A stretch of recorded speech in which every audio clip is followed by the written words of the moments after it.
ትራምፕ እንደዛቱ አድርገውታል። ዛሬ ንጋት ላይ የአሜሪካ ጦር የተለያዩ የኢራንን የመሰረተ ልማቶችን ሲያወድም ማንጋቱ ተሰምቷል። እንደምታውቁት እንግዲህ ከጥቂት ቀናት በፊት ጀምሮ የአሜሪካው ፕሬዚዳንት ዶናልድ ትራምፕ የኢራንን መሰረተ ልማቶችን ሲቪሊያን የሚጠቀሙባቸውን የኃይል መስመሮችን፣ መንገዶችን፣ ድልድዮችን እናወድማለን እያሉ ሲዝቱ ነበር የቆዩት። ታዲያ ግን ይህ ጥቃት ይፈጸማል የተባለው ቀጣይ ሳምንት ነበረ። ነገር ግን በጣም ሰርፕራይዚንግ በሆነ መንገድ ዛሬ ንጋት ላይ ይሄ ጥቃት ሲፈጸም አድሯል ማለት ነው። በሆርሙዝጋን ግዛት ደቡባዊ ኢራን ማለት ነው። በዛ ውስጥ የምትገኝ ለምሳሌ ባንዳር ካሚር ከተማ ውስጥ የሚገኙ ድልድዮች መውደማቸው ተነግሯል። እነዚህ ድልድዮች የባቡርና የሃይዌይ ድልድዮች ሲሆኑ በቀጥታ ከስትሬት ኦፍ ሆርሙዝ ጋር የሚያገናኙ ድልድዮች እንደሆኑ ነው የተነገረው። ከዚህም በተጨማሪ ለኢራን በጣም ወሳኝ የሚባሉ ፖርቶችም እንደዚሁ ጥቃት እንደተፈጸመባቸው ተነግሯል። በተለይም ደግሞ በገልፍ ኦፍ ኦማን የሚገኝ ቻባሃር የሚባል ፖርት እንደወደመ ተነግሯል ማለት ነው።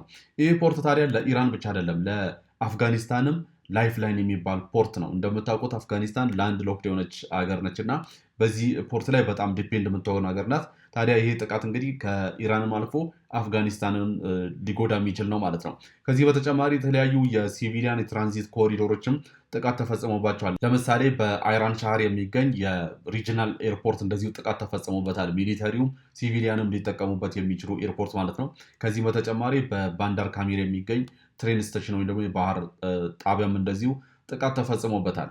እንደ ኢራን ስቴት ሚዲያ አነጋገር ከሆነ እንግዲህ ከ7 በላይ የሚደርሱ ዜጎች በተለይም ደግሞ ድልድዮቹ ላይ በተፈጸመው ጥቃት መሞታቸው ተነግሯል።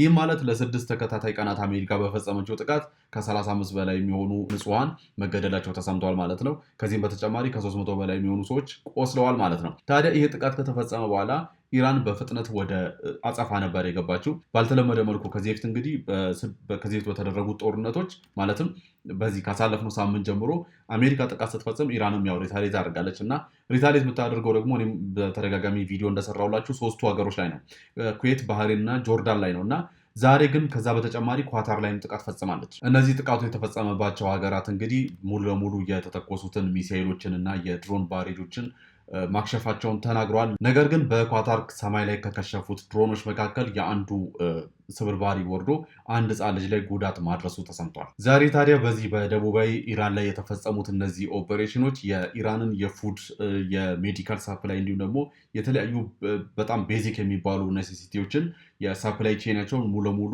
ዲስትራክት እንደሚያደርግና የኢራንን ሚሊተሪ ብቻ ሳይሆን የኢራንንም ሕዝብም እንደዚሁ ችግር ውስጥ ሊከት የሚችል ጥቃት እንደሆነ እየተነገረ ነው። ታዲያ ከዚህ ጥቃት በኋላ የአሜሪካው ፕሬዚዳንት ዶናልድ ትራምፕ ኢራንን እያሸነፍናት ነው፣ በጣም በትልቁ እያሸነፍናት ነው፣ በጣም በአጭር ጊዜ ውስጥ ደግሞ የድካማችንን ፍሬ ታያላችሁ፣ ወደ ኔጎሽሽን ቴብል ትመጣለች ብለዋል። ከዚህም በተጨማሪ ፕሬዚዳንቱ ኢራን ወደ ኔጎሽሽን ከመምጣት ውጭ ምንም አማራጭ የላትም ብለዋል። ፕሬዚዳንቱ ይህንን ይበሉ እንጂ ኢራን ደግሞ ለቨሬጅ ያላት ይመስላል። ምክንያቱም ትናንትና ዛሬ እንግዲህ አሜሪካ ይህንን ጥቃት ከመፈጸሟ በፊት ማለት ነው ትናንትና የኢራን መንግስት ሁቲዎችን ለማንኛውም ኦፐሬሽን ወይም ደግሞ ለማንኛውም ተልዕኮ ዝግጁ ሁኑ ብሎ ማሳሰቡ ተነግሮ ነበረ።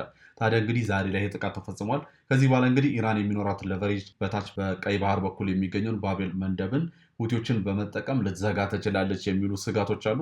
ይህንን ታደርጋለች አታደርግም፣ ከዚህ በኋላ የምናየው ይሆናል። በዚህ ጉዳይ አዲስ መረጃ ሲኖር መጥቼ ማሳወቃችሁ ይሆናል። ወቅታዊና ታማኒ ለሆኑ መረጃዎች ፎሎ ማድረግ እንዳትረሱ። እንዲሁም ሀሳብ አስተያየቶቻችሁን ኮሜንት መስጫ ስር አስቀምጡልኝ።